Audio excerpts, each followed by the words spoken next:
Matt Hancock has ordered an urgent review into how Public Health England calculates the daily death figures from coronavirus. Well, let's get more from Sky's Rob Powell, who is in Downing Street this morning. What's this all about, Rob? So this is about how Public Health England calculates who has died from coronavirus and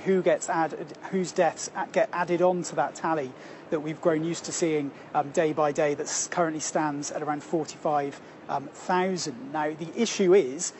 that the way it's being counted at the moment means that if you are diagnosed, you test positive for coronavirus, even if you go into hospital, but then you recover and you come out, and then 2 months later, say, or a period of time later, you then die of something completely unrelated to coronavirus, your death will still be added to that coronavirus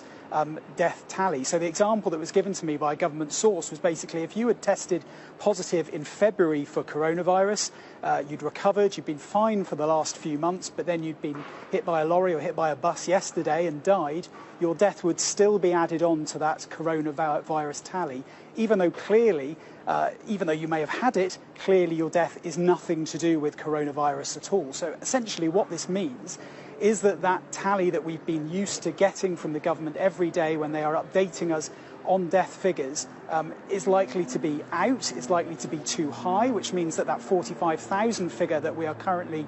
looking at in terms of deaths from coronavirus is likely to be wrong. Now, this doesn't affect, when you're looking at excess deaths, a different way of counting deaths, and this doesn't affect the data that we get from the ONS. There's a couple of different sources of data for coronavirus deaths. The ONS figures are likely to still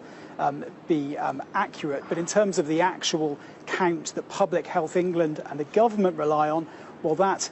now looks to be inflated. So this urgent review has been ordered by the Health Secretary to basically try and sort out this issue and to try and establish actually by how much they have been overcounting their deaths. Hugely embarrassing for the government, especially after some of the ordeals that we've seen in terms of counting test data. It now seems that